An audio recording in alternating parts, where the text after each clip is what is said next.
Hi everyone, I'm Susan Mulvihill. I'm not out in the vegetable garden today because I have something really new and cool to show you. This is my new elevated cedar planter from Gardener's Supply, and it falls into the category of best laid plans. I had initially wanted to get it back in the spring, and it was going to coincide with one of my columns about growing herbs. Well, of course, then COVID-19 happened and it was just impossible to get gardening supplies from anywhere.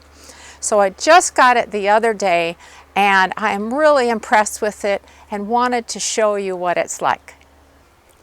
As I mentioned, this is made out of cedar, which I really like for outdoor projects. And they used a food grade sealer on it to make it waterproof and help it to weather well. And that's really great since I want to use this to grow edible crops in. It is 4 feet long, 2 feet deep, and 29 inches high. Now the standard version of this elevated planter comes with wooden slats in the bottom, and that's great. But I decided to opt for the add-on, which is the self-watering insert. And that's because I love the idea of not having to worry about watering it every day and being able to go out of town and not worrying about it. Of course, going out of town this year is not exactly an option. But this is what you're looking at. This is a reservoir, one on each side, and it has a little filling tube. And what my husband is going to do is he's going to connect a drip line to it so that every time the sprinkler on our blueberry bed runs, this will get refilled. So this is going to work really, really well. I love how sturdy it is. It's very well designed. We didn't have any problems putting it together, and I think it's going to be awesome. Now this planter holds 7 cubic feet of potting soil, and you definitely want to use potting soil. You don't want to use garden soil because it can contain pathogens, it's very heavy, and also it compacts a lot, so it can be hard to keep it evenly moist. So I've opted for a raised bed mix. It is organic, and I chose that especially because I'm going to be growing some edible crops in here. So in it goes. Now as I fill up the planter with potting soil, it's really important that I push the soil down into those depressions in this self-watering insert. And that's because what's going to happen, you'll recall there's a water reservoir underneath. The water will wick up from the reservoir into the potting soil.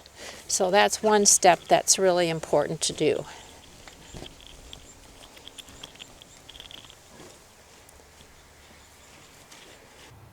Now I mentioned earlier how my original plan had been to have the planting of this elevated planter coincide with my springtime column on growing culinary herbs. Why is that? Well, I was thinking that it would be really great to suggest the idea of growing an herb garden right outside your kitchen door. And ours is right there.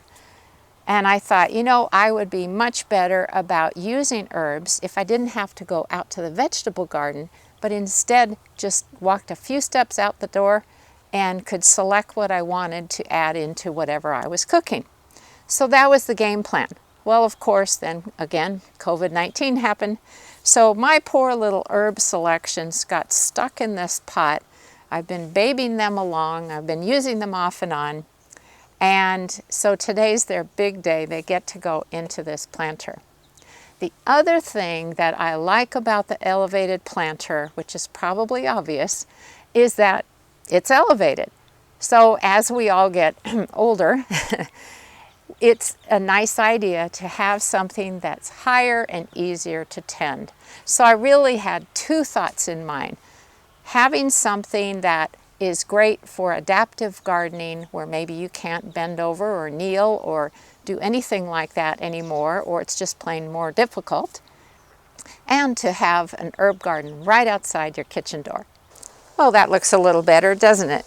I felt so badly for those plants because they were really wedged into the old pot, but it was the only place I had to store them for the time being. But once I got them in, I think I heard them all do a collective, we can spread out our roots. So let me show you what I've planted. This is winter savory. It's hardy down to zone 5, and that's our zone, so it should be just fine. This is tarragon, also hardy for this area. This is rosemary. It does not like cold winters at all. So what I'm going to do when the temperatures start dropping is I'm going to take cuttings from the plants. You would not believe how easy it is to root them in a glass of water. Just take about a 6-inch cutting, strip off the lower half of leaves, and you'll be amazed at how quickly it will root. Once they have a nice root system, I'll put them into pots, grow them indoors, and then plant them outside in the spring. This is common sage. It does really well in our region. Here is Greek oregano, and I have found oregano and marjoram to be very aggressive in the garden. It spreads everywhere, so having it in a container is a perfect solution. This is Italian or flat leaf parsley. I really like having that on hand.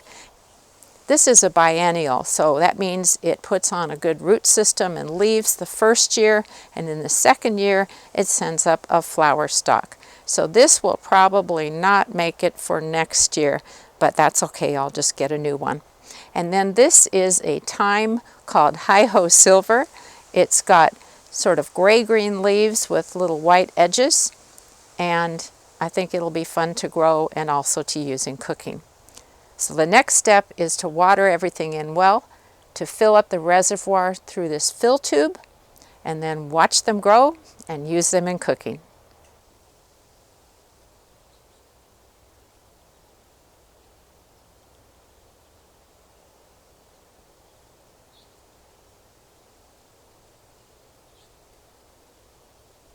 I hope you enjoyed this video. I am really excited about this planter, and I'll keep you posted on how it's doing. I also promised to put a link to my herb garden story from this spring in the description underneath this video on my YouTube channel. So if you'd like to read it, you'll find it there. In the meantime, thanks so much for watching, everybody. Have a great day, and I'll see you next week. Happy gardening.